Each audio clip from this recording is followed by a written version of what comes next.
성도 여러분 안녕하십니까? 안녕하세요. 다시 또 우리에게 안식일이 돌아왔습니다. 아니 우리가 안식일 속으로 들어갔습니다. 안식일 속으로 우리가 들어간다는 것은 굉장히 신비로운 일입니다. 우리의 문제와 모든 괴로움과 모든 아픔과 모든 욕심과 이기심, 모든 상처를 다 쌓아서 하나님께 갖다 바치는, 그리고 우리는 자유와 평화를 얻는 그런 시간이 될 것입니다. 그래서 그 이름을 하나님은 안식의 날이라고 명하셨습니다. 참된 쉼의 날, 수고하고 무거운 짐진 자들아 안식일이 되면 내게로 오라. 내가 너희를 쉬게 하리라. 오늘 안식일을 주신 하나님께 다시 한번 감사를 드립니다.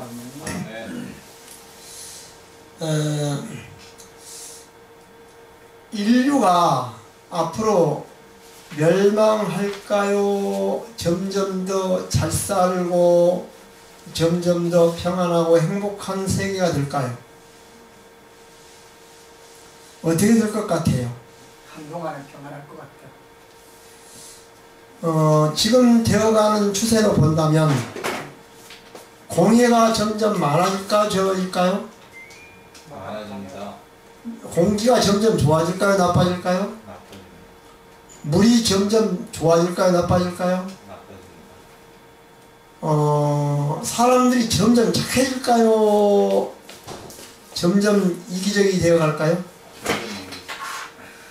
그러면 물 나빠지지, 공기 나빠지지, 흙도 나빠지지, 또 뭐 곡식도 점점 농약으로 오염되지, 기후도 나빠지지, 사람도 조금씩 점점 나빠지지.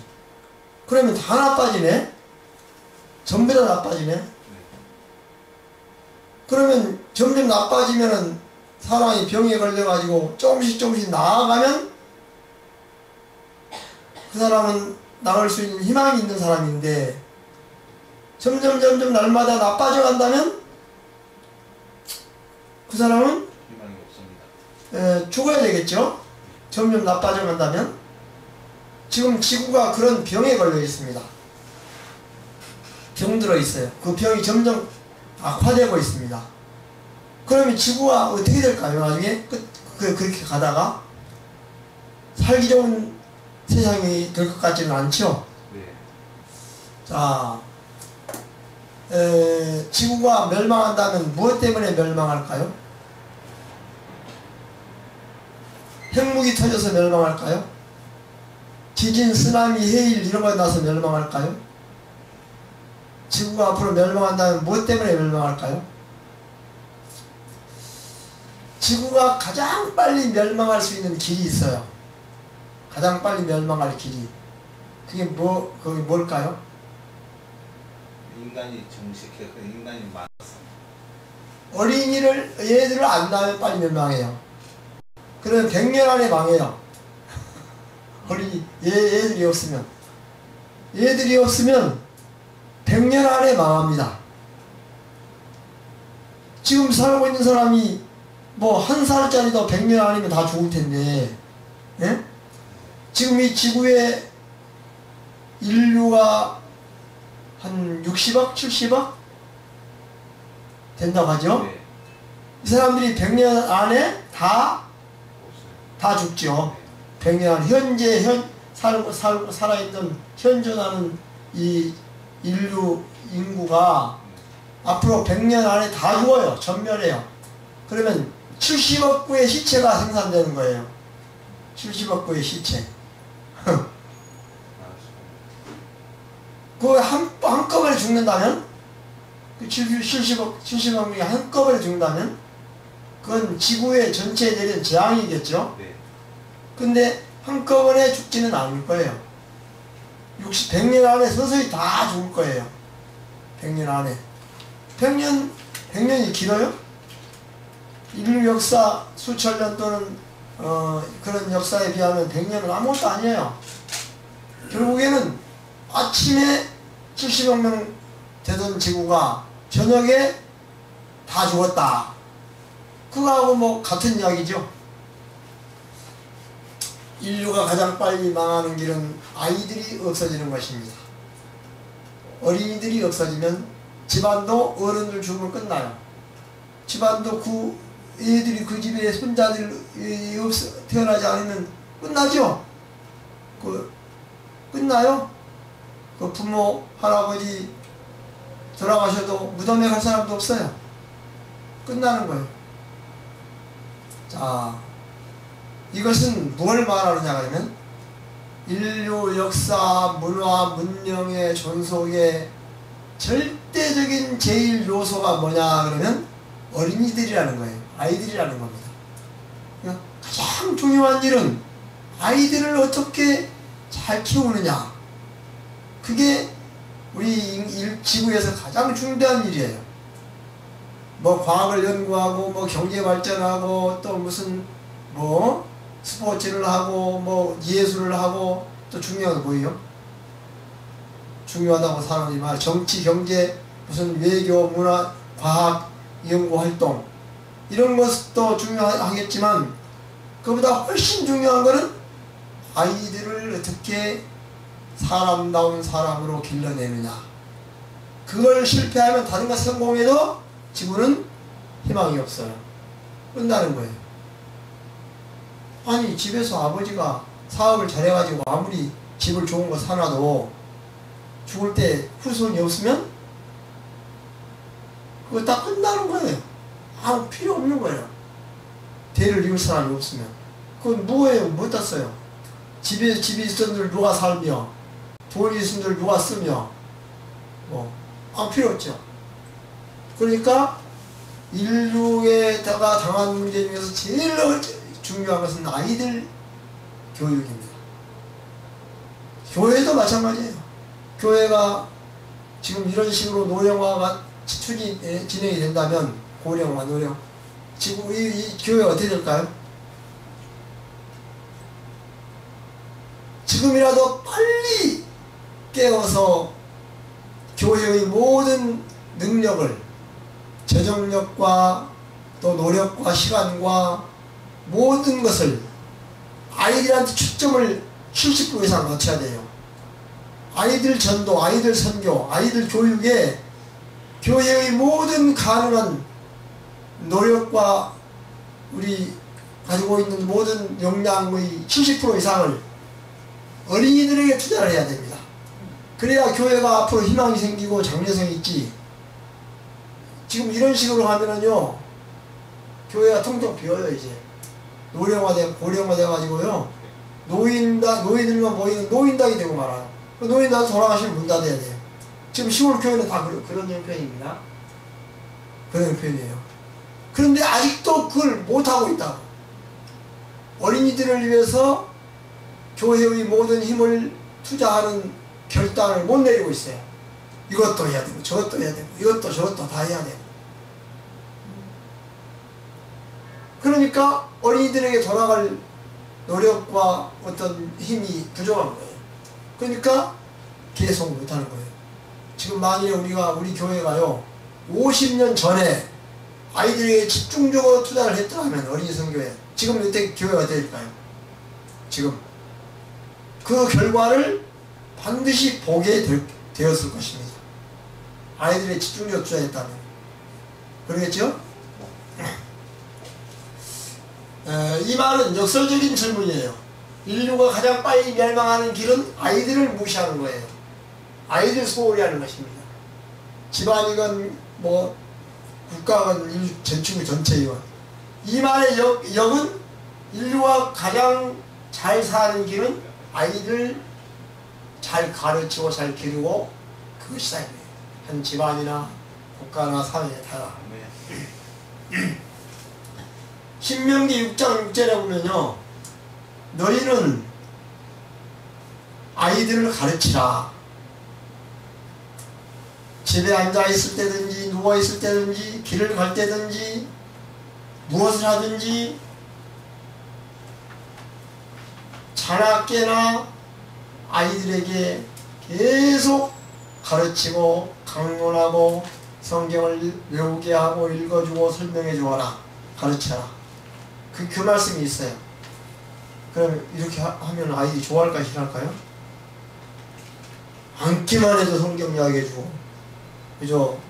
일어나면 그냥 성경 이야기해 주고, 그러려면 아이들이 지겨워하겠죠. 들으려고 안 하겠죠. 그런데도 불구하고 성경에는 그렇게 기록되어 있어요. 너희는 앉아있을 때든지 누워있을 때든지 길을 갈 때든지 어디서 뭘 하든지 아이들에게 부지런히 가르치고 부지런히 강론하고 그렇게 해라. 그런데 지금 그런 방식으로 했다는 아이들이 아무도 듣지 않을 것입니다. 듣지 않아요. 이게 이제 현대 생활에서 이걸 어떻게 적용할 것이냐, 이게 문제예요. 상당히 큰 문제입니다. 그래서 제가 생각하는데요, 뭐 아이들이 요구하는 거 있죠. 뭐 해달라, 뭐 사달라, 뭐 학교를 해달라, 등록금, 수업료, 옷 사달라, 운동화 사달라, 이런 거 다 아이들이 필요한 거 있잖아요. 자기들이 필요로 하는 거, 해달라고 요구하는 거, 그거하고 이 사람이 말씀하고 이 거래했으면 좋겠어. 거래. 어떻게 해요? 이거 하면 주기로, 대가로. 이거 안 하면 안 주고. 네가 이걸 싫다 그러면 나도 싫다. 그러니까 네가 이걸 원하면 내가 원하는 걸 들어주라. 그겁니다. 그렇게 한번 해봤으면 좋겠다는 생각이 들어요. 그럼 애들이 자기들이 원하는 것을, 요구하는 것을 얻기 위해서 아버지가 원하는 것을 들어주려고 할 것입니다. 그러겠죠? 새 옷을 사달래요. 더러운, 목욕도 안 하고 쓰지도 않은 애가 새 옷 사달래요. 그럼 사주면 돼야 안 돼요? 가서 씻고 와라. 그럼 사줄게. 깨끗하게 씻고 와라. 그러면 사주겠다. 이러면 씻을까 안 씻을까요? 씻죠? 그런 방법으로. 네가 성경 말씀을 몇 장 써와라. 또 몇 장 외워와라. 그러면 주겠다. 그러면 애들이 외울까요, 안 외울까요? 자기가 원하는 걸 얻기 위해서 외울 거예요. 써올 거예요. 그렇게 하면 지겹단 말은 안 할 거예요. 하면은 주거든. 지겹단 말은 안 할 겁니다. 아마 지금 이것을 지금 현대 생활에 적용한다면 그렇게 할 수 있는 문제 같습니다. 하여튼 신명기 6장 6절에는요, 앉아있을 때나 누워있을 때나 갈 때나 뭐 할 때나 다 아이들에게 부지런히 가르쳐라. 그런 말씀이 있어요. 근데 아이들이 싫어하니까 안 하죠. 지금 아이들이 이걸 싫어하고 지겨워하니까 안 해요. 아이들 눈치 서서 봐가면서 이렇게 조금씩 하려고 그러지. 근데 내가 이제 우리 아들한테 교육법으로 가르치려고 해요. 그애들이 원하는 것은 이런 방법으로 해줘라. 그냥 해주지 말고. 예수님이 12살 때 어디로 갔어요? 성전에. 12살이면 지금 국민학교 6학년? 네, 5, 6학년. 5, 6학년이죠? 5, 6학년 조그맣죠? 네. 저희들이 뭘 알아. 그런 나이입니다. 제가 아무것도 모르는 나이야. 이렇게 우리가 볼 수 있는 나이예요. 그러죠? 네. 근데 12살 때 예수님이 그 부모 요셉과 마리아를 따라서 어디 갔어요? 성전에 제사를 지내러 갔습니다. 6월절 때인가? 예루살렘에 나사렛에 살다가 나사렛에서 예루살렘까지 걸어갔어요. 나사렛에서 예루살렘까지는 그냥 아침부터 저녁까지 걸어야 갈 수 있는 거리입니다. 그 당시에는 차도 없고 길도 나쁘고 하니까 구불구불구불 산길 뭐 이렇게 해가지고 그냥 약한 여자분들이나 노인들은 낙타 같은 거 타고 하루 종일 걸어야 갈 수 있는 거리예요. 하루 더 걸리지? 우리 하는데. 근데 예수님도 따라갔어요. 12살 때 내가. 지금 걸어서 가라 그러면 가겠어요?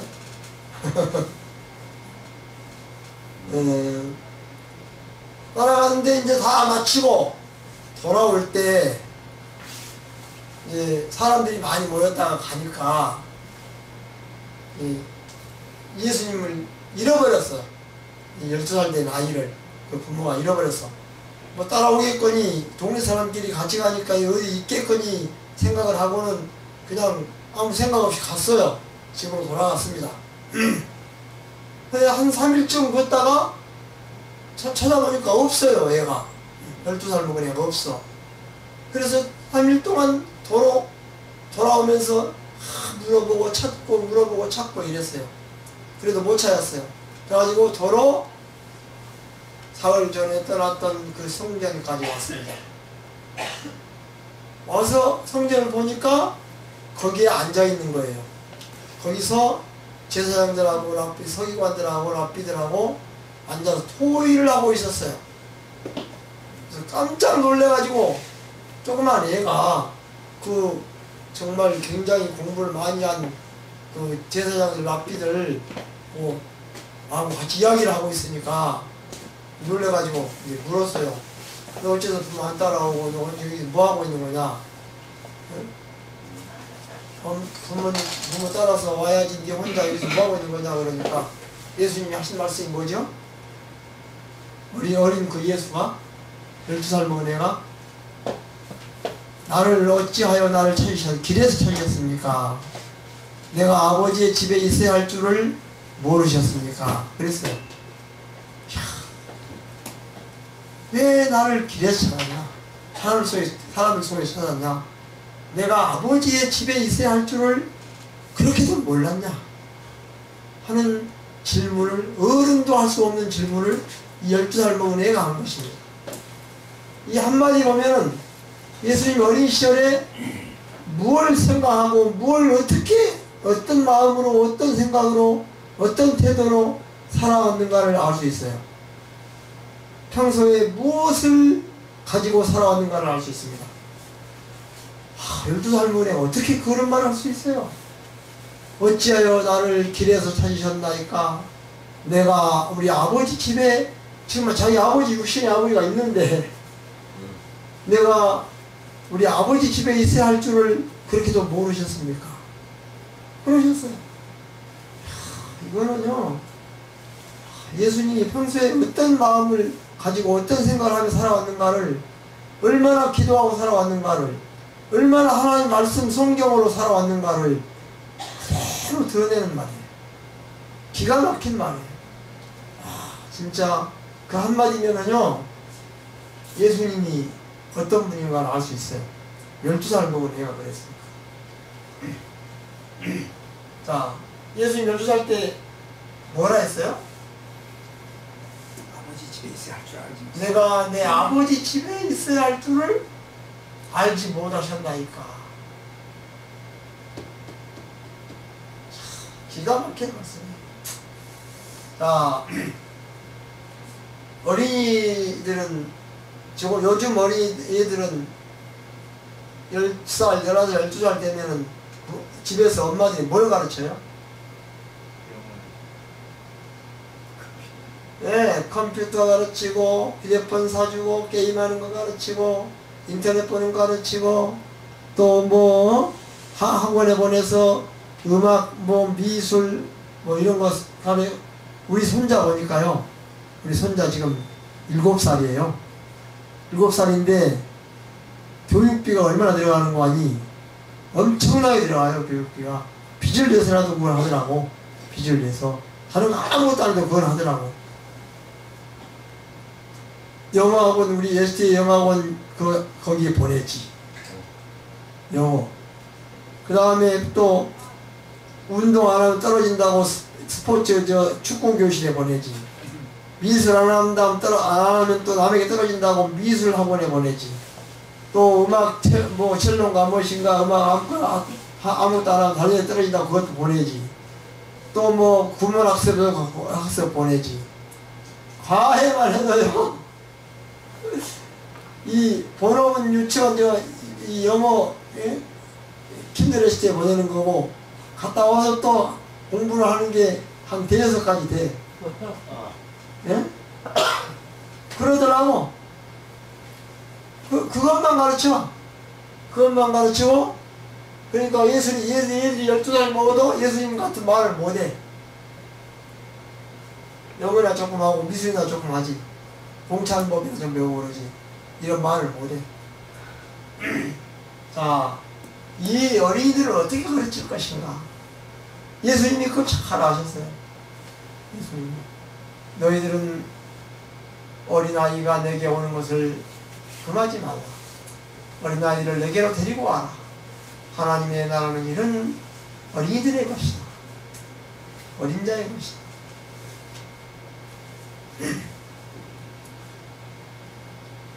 우리 집 옆에 집에요, 개를 키우는데 개가 강아지를 낳았어. 5마리 낳았어요. 5마리 낳았는데 얼마나 이쁜지 내가 보기에도 이쁘더라고. 나 개 되게 싫어하는데 강아지로 이쁘더라고.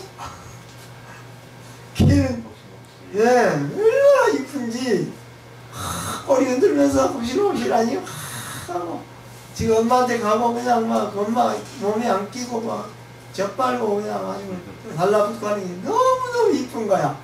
내가 볼 때는 강아지를 이쁜데 지 엄마가 볼 때는 얼마나 이쁘겠습니까? 지 엄마가 볼 때는 기가 막히죠.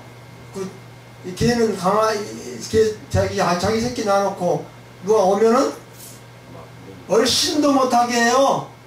얼씬도 못하게. 오기만 하면 물어 뜯으려고 그래요. 절대로 못 오게 해요. 용납을 안 해요. 잡아갈까 봐서. 어떻게 걔한테 그런 자기 새끼에 대한 그런 애정이 있는지, 그 새끼를 그렇게 보호하려고 하는 마음이 있는지 정말 기가 막히더라고요. 우리 딸이 결혼해서 애를 낳더니요, 신랑은 저리 가라야. 신랑은 저리 가라고 신랑보다 자기 애들을 100배라도 귀중히 여겨. 돈 갖다 주고 생활비 대주고 온갖 다 해주는 신랑은 저리 가라야. 애들이 훨씬 귀중하고 소중하게 생각되는가 봐.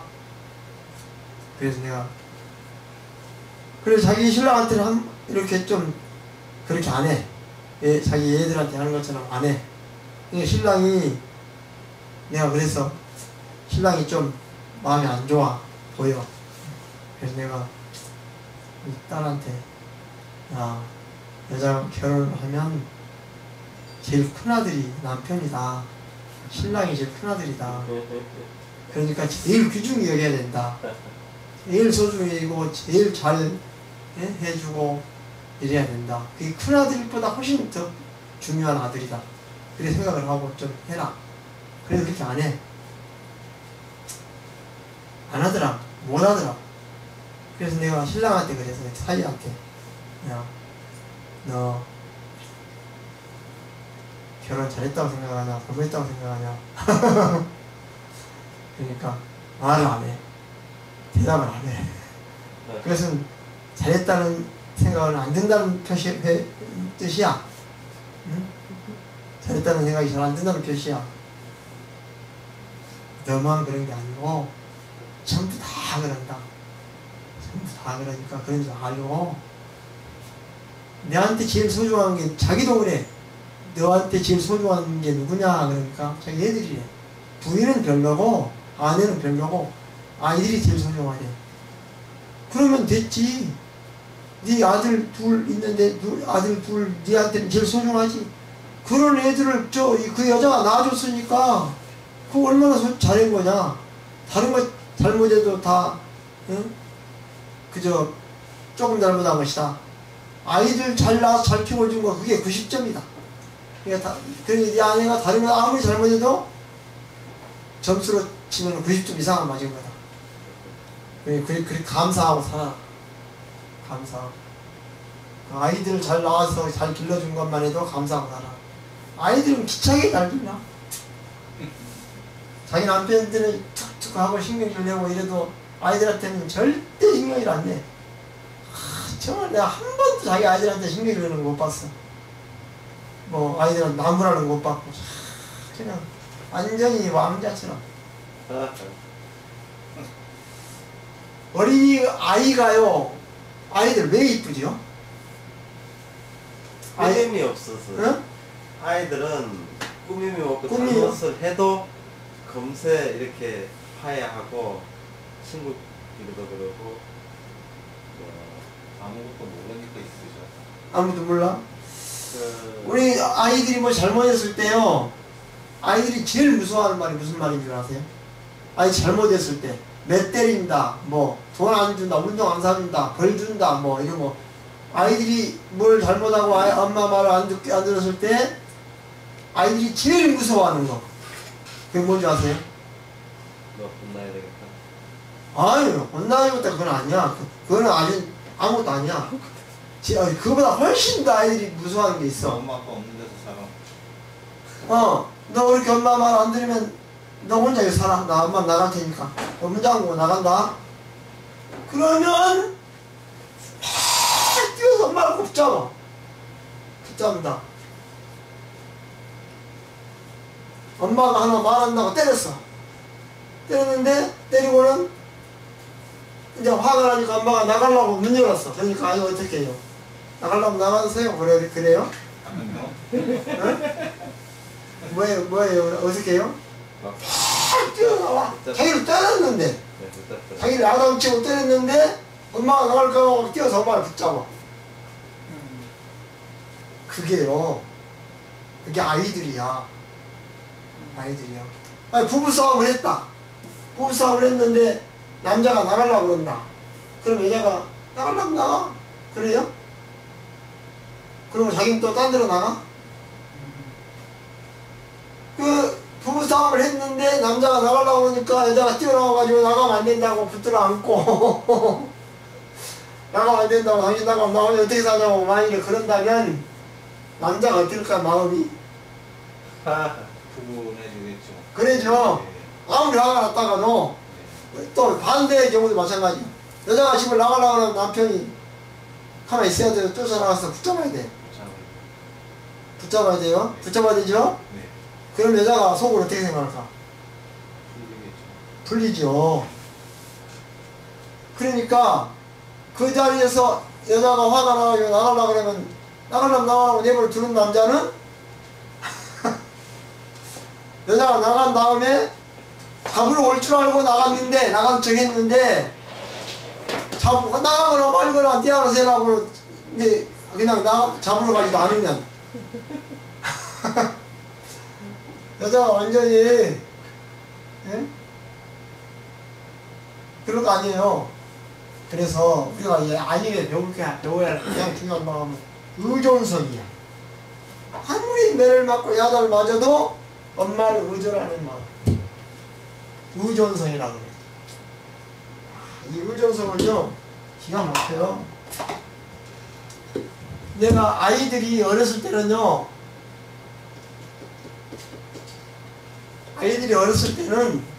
아이들이 날 전적으로 의존하더라고. 그냥 뭐든지 아버지야. 돈 필요하면 아버지, 뭐 어디 무슨 문제가 있어 아버지야. 아버지를 전적으로 의존해. 살만 나더라고. 살만 나요. 그냥 살 힘이 나. 근데 다 커서 이제 공부 마치고 직업 취직하고 애들 결혼하고 다 하니까요, 아버지 의존할 일이 없어졌어. 아버지 의존 안 해. 아버지는 혼자 운동이나 하세요. 그죠? 그냥 혼자 잡수시나 하시고, 그냥 우리는 바쁩니다. 아버지 혼자 알아서 하세요. 뭐 돈 필요하면 가끔 내가 용돈 조금씩 드릴게요. 그럼 끝이야. 외롭고 허전하고 이건 내가 뭐냐 할 일도 없어지고 책임감도 없어지고 나를 의존하지도 않고 나는 존재 가치가 없어졌어. 존재 가치가 없어졌어. 그래서 살 맛이 안 나는 거야. 예, 예? 그래서요, 내가 이러려고 내 아이를 가르쳤나. 그래서 그런 생각이 막 들어요. 그런 들더라고.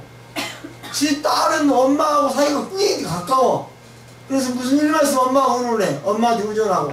음식 만드는 거, 애들 가르치는 거, 아프면 애들 아프면 어떻게 하는 거 전부 다 엄마한테 의존해. 물어. 그때 엄마 데려가고, 지금 엄마 데려가고, 이 엄마 자기가 할 일을 엄마한테 시키고 다 해. 근데 아들은 아버지한테 안 해. 그러니까 나만 외톨이 됐어. 그러니까 너무 외롭고 허전하고 그래. 그러더라고. 아, 우리에게는 나를 의존해 줄 사람이 필요하다 이거야. 나를 의존해 줄 사람이 필요하다. 그래야 내가 삶의 책임감과 삶의 그 어떤 의욕이 생긴다 이거예요. 자, 이것은 하나님이 우리에게 뭐라고 하십니까? 너희는 나를 의존하고 살아. 너희는 나를 믿고 살아. 나를 의지하고 살아. 그렇게 말씀하셨어요. 부모의 마음이야. 부모의 마음. 그런데 우리가 하나님을 의존하지도 않고 믿지도 않고 하나님 이름을 부르지도 않고 내 멋대로 내 마음대로 산다면 하나님이 외로우실 거 아니에요. 하나님이 굉장히 외로우실 거 아니에요. 나만 바라보고 나만 위해서 헌신하고 사시다가 갑자기 내가 그냥 하나님을 모른 체 하니까 얼마나 외로우시겠어요. 근데 꼭 나갔겠지. 자녀들 다 키워놓으니까 다 나가버리고 돌아보지 않는 아버지가 없겠지. 그래서요 하나님의 심정이 이해가 된다니까. 아, 하나님이 이 심정보다 더 심각한 그런 마음이겠구나 그런 생각이 들어요. 부모의 마음이에요. 너희는 맨날 나를 아버지라고 그러면서 왜 나를 의존하지 않냐. 우리가 하나님을 의존하면요 하나님이 이게 좋아하셔요. 우리를 보호해주고 돌보고 지키고 그럴 힘이 생겨요. 그런데 의존하지 않으면 그럴 힘이 안 생겨. 나를 의존해주면 내가 나를 의존하는 아이들이 귀여워. 이쁘고 귀엽고 내가 뭐든지 해주고 싶고. 아내가 남편을 의존하면 남편이 행복해져. 근데 아내가 남편을 의존 안 하면 당신을 또 살 수 있어. 또 죽어도 괜찮아? 나 다른 데 지원하면 돼. 뭐 이런 식으로. 돈만 있으면 돼 나는. 당신 필요 없어. 이런 식으로 남편을 대하면 남편이 어떻게 돼요? 돈 주기도 싫고 같이 다니기도 싫고 주는 음식 먹기도 싫고 그냥 차가워져. 그러니까 부부의 행복은 아내가 남편을 얼마나 의존하느냐에 달려있어. 의존하느냐에 달려있다. 아내가 속 마음으로 남편을 의존 안 하면 남편이 마음이 식어. 마음이 식는다. 그래요? 없으니까 하는 말인데요. 젊었을 때 50대까지도 굉장히 나를 의존하더라. 나 없으면 아무것도 못해. 그냥 나랑 같이 함께 붙어 있어야 돼. 나를 의존해. 굉장히 의존해. 그래 너무도 맹고한 거야 그게. 내가 아무것도 뭐 아니지만 나를 의존하는 그 모습만 보면 힘이 나. 삶에 힘이. 근데 60대가 넘더니요 의존을 안 해. 이제는 당신은 당신 없으면 산다 이런 느낌이야. 내 느낌. 자기는 안 그럴지 모르지만 느낌이 그래. 나 없이도 살 수 있다는 생각을 가지고 사는 것 같아. 그러니까요 이 마음이요 너무너무 정말 재미가 없고 허전하고 나는 이제 죽을 일만 남았구나. 존재 가치가 없어졌구나. 그런 생각이 들어요. 자기는 나 죽는다 내가 먼저 죽을 거거든. 자기는 딸도 있지 아들도 있지 또 내가 살아온 집도 있지. 나 죽어도 아무렇지도 않아. 아직 계속 용돈 줄 거고. 근데 내가 오늘 죽어도 그냥 장례식만 치르고 말겠구나. 그래서 내가 몇 번 말한 게 있어. 당신 내가 죽으면 당신 혼자 남으면 누구하고 살래요? 물어봤어. 누구하고 살겠냐고. 딸하고 살래? 사이? 딸하고? 큰아들 있는데? 그렇다고 큰아들 사는 며느리하고 같이 살래? 살 수 있어? 못 산대. 그럼 내가 죽어봐야 알겠네. 내가 죽어봐야 나의 존재를 알겠네. 여러분, 우리가 아이들에서 배워야 할 제일 첫 번째 마음은 의존하는 마음. 우리가 하나님을 전적으로 의존할 때 너희는 나를 의지하라. 여호와를 의지하는 자는 복을 받고 그래서 저가 하나님을 의존하느니라. 하나님은 자기를 의존하는 사람들을 매우 좋아하시고 자기를 의존하는 사람을 너무너무 하시고 자기를 믿어주고 의지하고 의존하는 우리 사람들을 너무너무 좋아하시고 그래서 하나님 된 것을 기뻐하시고 행복해 하신다. 그러니까 하나님 의존하고 사시길 바랍니다. 네. 뭐 잘하고 못하고는 둘째야. 애들이 뭐 잘하고 못하고 뭐 그게 중요해요? 그 애들이 엄마 아빠를 얼마나 의존하느냐가 중요하지. 의붓자식 뭐라고 그래? 의붓자식 있죠? 의붓자식은 자기가 의붓자식인 줄 알면 자기 의붓 부모한테 의존하는 마음이 적어야 많아요. 적죠? 거리가 있죠. 딱 의존 안 해요. 어떻게 의존을 안 하고 사는가요? 그렇게 연구해. 마음속 의존하는, 그러니까 자기를 의존하지 않는 의붓자식을 그 의붓 부모가 보면서 무슨 생각을 할까요? 귀한 생각이 안 들어. 저는 남의 자식이구나. 남의 자식이다. 나를 의존하지 않고 필요성을 못 느끼는 남의 자식. 그런 생각이 들 거예요. 그러겠죠? 근데 의붓자식이지만 전적으로 그 자기 부모를 의지하고 하는 의붓자식이 있다 그러면 그 의붓자식이지만 부모가 책임감이 들어야 안 들어요? 들지요. 그래서 의존성이 중요한 거예요. 의존성. 아내가 남편을 의존하는 마음이 크면 남편이 행복해져. 힘이 생기고 약하면 약해지고 자식도 마찬가지입니다. 남편이 건강할 때는요, 이혼하자고 한 여자가 남편이 암에 걸리니까 이혼 취소했어요. 저 남자가 내가 없으면 불쌍하고 병도 그래서 저도 아프다가 밥도 못 먹고 죽겠다. 그래서 있으니까 갑자기 여자가 자기 남편에 대한 보호 본능이 활동하는 거예요. 그래가지고 자기밖에 모르는 자기 없으면 죽을 그 남자에 대한 불쌍한 생각이 들어가지고 의존성이. 현대 어린이들의 위기, 예수님 어린 시절의 교육, 예수님에게서 흘러나오는 조수.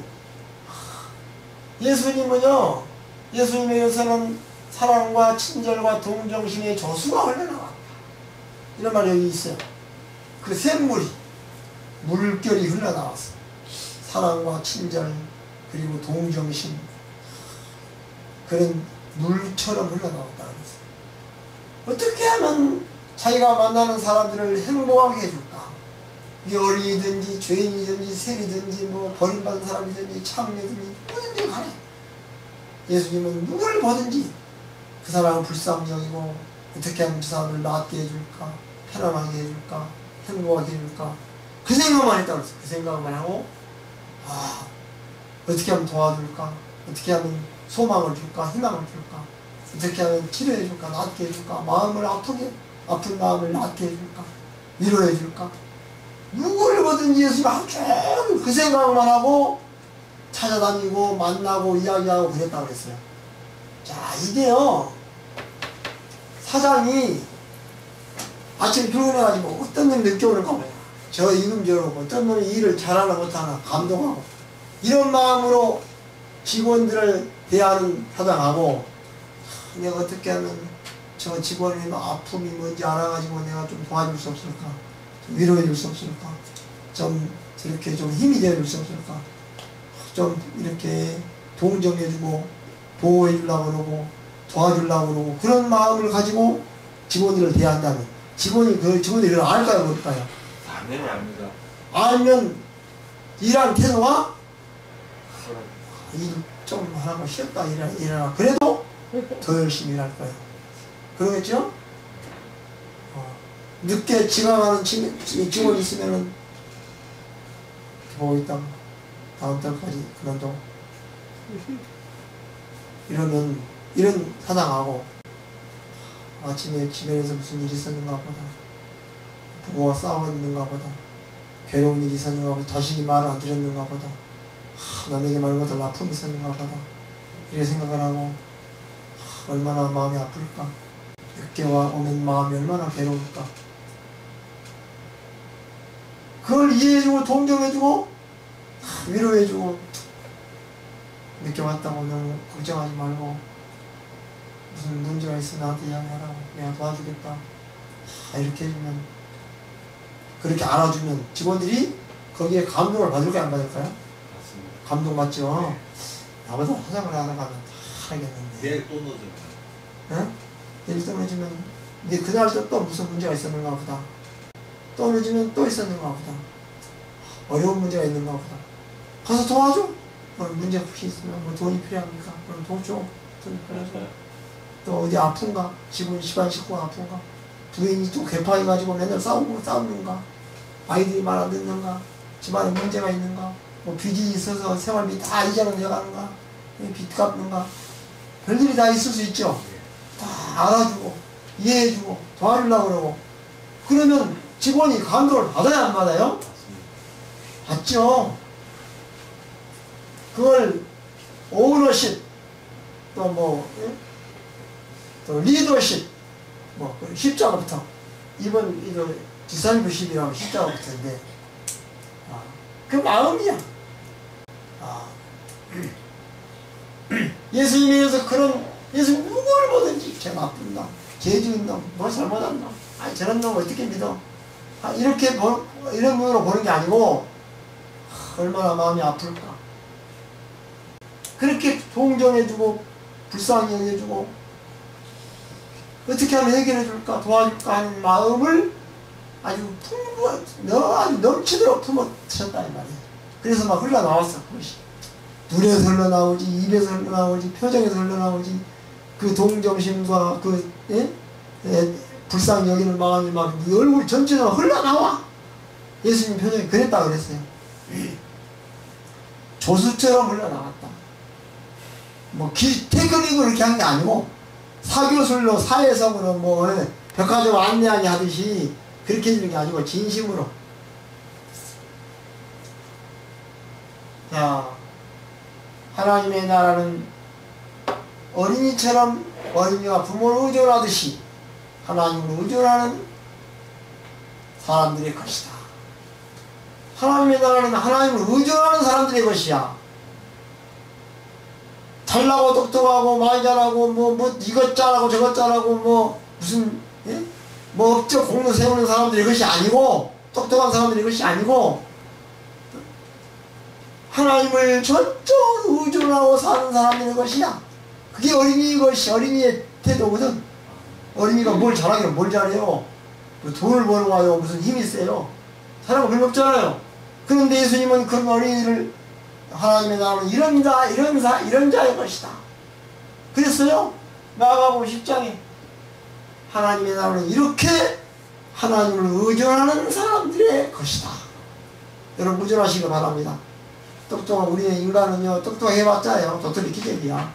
똑똑해봤자야, 그게 그거야. 똑똑한 사람들이 더 살기 어려워. 우리 집사람이 나하고 나를 겉으로는 좋아한다는 표정을 안 해요. 근데 속으로는 되게 좋아해요. 왜 좋아하는지 아세요? 네? 내가 어린아이 같다고 철도 없지, 아무것도 모르지, 그냥 일일이 다 말을 해줘야 알지. 자기 없으면 나는 완전히 아무것도 못한다고 생각하는 거야. 그러니까 전적으로 자기를 의존을 하고 내가 살아가는 것처럼 보여. 생각을 해. 그러니까 내가 똑똑하게 못하니까 좀 바보 같고 어리석고 좀 천방지축이고, 그러니까 굉장히 나를 좋아해. 자기가 내 지도자라는 생각이 더 확실하게 들거든. 자, 그러니까 이 의존을 준다는 게 살만나게 해줘요. 여러분, 하나님의 나라는 하나님을 전적으로 의존하고 살아가는 부족한 사람들의 나라야. 자기가 똑똑하다고 의존할 필요가 없다고 생각하고 살아가는 사람들의 나라가 아니고, 자기는 부족해서 하나님 의존 안 하면 못 산다고 생각하는 사람들의 것이야. 네 하나님의 나라는 이런 자의 것이라는 뜻이에요. 야고보 10장 14절에. 아멘. 아시겠죠? 아멘. 자, 뭐 그래 이제 이것만 하고 마치겠습니다. 예수님의 시간이 지금 예수님 어린 시절의 교육이요. 예수님은요 12살 보내가 아까 무슨 말 했다고 그랬죠? 12살 때 얼마나 교육을 잘 받았으면 그런 말 하겠어요. 예수님 12살 보내면 얼마나 교육을 제대로 잘 받았으면 그런 말이 나오겠어요. 입에서 얘 입에서. 그렇죠? 그럼 그것은 자기가 의식이 있을 때부터 12살까지 매일 어떻게 살았는가를 보여줘요. 매일 어떻게 살았는가. 그 애는 늘 대화를 하면서 살았어. 대화를 하며. 자기 혼자서 대화를 하며. 제일 먼저 부모에게 어떻게 했는가. 부모에게서 배워야 할 것. 예수님은 어렸을 때 부모가 뭘 주면요 자기가 안 먹었다고 했어요. 자기 옆집에 먹을 게 없어 굶는 애들 친구가 있거든. 그 집에 갖다 주러 갔다. 여기 보면 자기는 조금만 먹고 갖다 주고 이렇게 살았다고 했어요. 어렸을 때부터 부모에게 순종하고 부모가 시키기 전에 자기가 알아서 다 하고 부모가 뭘 원하는지 뭘 바라시는지 다 눈치로 다 알아서 해드리고 부모를 살피면서 살았다고 했어요. 어린 시절. 부모가 시켜서 하는 게 아니고 부모의 마음을 아는 거야. 이웃에게 얼마나 잘했는지. 이웃에게 정말 자기보다 더 어려운 아이들 이웃들 생각해주고 배려해주고 도와주고 먹을 것 갖다 주고 그 다음에 천연계 가운데 나가서 꽃과 이야기하고 나무와 이야기하고 벌레들하고 이야기하고 새와 이야기하고 물소리 듣고 공기 마시면서 천연계와 이야기하고 그 속에서 하나님의 교훈을 찾아내고 눈에 보이지 않게 하나님이 기르시고 가꾸시고 돌보시는 하나님의 말씀을 음성을 들었다 그랬어요. 천연계 속에서. 근데 요즘 애들은요 얘네하면 천연계 속으로 잘 안 데리고 어디로 갑니까? 맨 공룡박물관만 가더라고. 우리 아이들 봐도요 애들 데리고 어디 간대요. 나는 손자를 데리고 저 천연계 가고 싶은데 안 가요. 오늘 바빠요. 오늘 뭐 한 일 없냐? 얘 데리고 우리 천연계로 나가자 그러면 오늘 바빠요. 어디 가냐? 공룡박물관에 가자. 기가 차요. 그래? 갔다 와. 공룡박물관에 가서 지난번에 갔는데 또 가냐? 가서 뭘 배우는지 모르지만 맨날 용인 무슨 이런 데를 가고. 예수님은 시간만 있으면 어디 갔어요? 천연계 속에 갔어요. 자, 여러분 어린이를 내게로 데리고 와라 그랬어요. 자, 우리는 어린이를 데리고 이웃에게 찾아가고 이웃에 더 어려운 괴로운 불쌍한 이웃들을 찾아가고 데리고 그게 교육이야. 또 천연계 가운데 가서 교훈을 배우게 하고 그게 어린이 교육이야. 여러분 우리는 우리 아들 딸에게 그걸 가르쳐줘야 돼요. 아이를 천연계와 대화하는 법. 자기가 낳은 어린 아이들을 천연계 속에 데리고 와서 천연계와 대화하는 방법. 그걸 가르쳐야 돼요. 엄마나 아빠가. 그건 안 하고 맨날 공룡 박물관만 데리고 와서 뭐 한다는 거야. 그걸 뭘 배운다는 거야. 기가 막혀요. 여러분 어린이는 우리의 희망입니다. 지금 만일에 어린이들이 지금 오늘부터 시작해서 어린이 출산이 하나도 없어진다.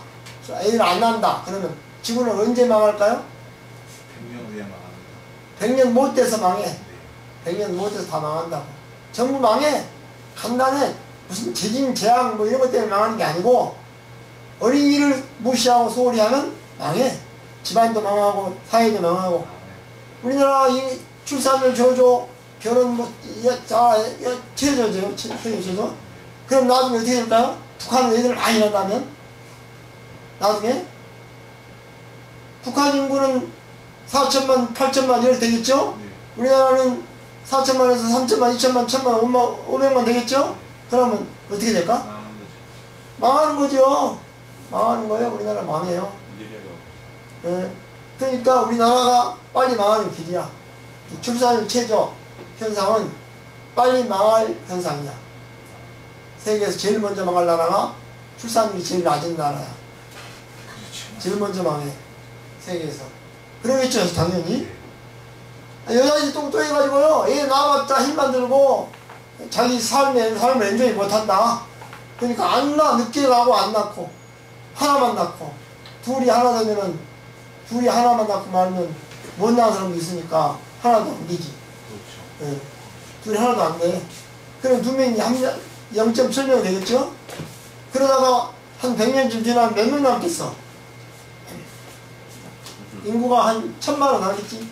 여러분, 우리 어린이들 소중히 여기는 마음을 가지시길 바랍니다. 아멘. 예수님이 그러셨어요. 어린이들 같은 마음으로 나 사. 어린이들을 내게로 데려와. 기도하겠습니다. 하나님, 우리는 지금부터라도 아이들을 매우 소중히 여기는 마음을 가지고 살게 해주시옵소서. 그리고 아이들이 부모를 전적으로 의존하듯이 우리도 우리 하나님을 전적으로 의존하며 살기를 배우게 해주시옵소서. 하나님을 의존하는 마음이 우리의 믿음의 마음이 될 것입니다. 믿는다는 것은 의존한다는 것이기도 합니다. 주님, 이제부터라도 어려운 일, 괴로운 일, 속상한 일 생기면 내 힘으로 해결하려고 하지 말고 우리 아버지 하나님께 의존하는 믿음을 배우게 해주시옵소서. 예수님 이름으로 간절히 기도합니다. 아멘.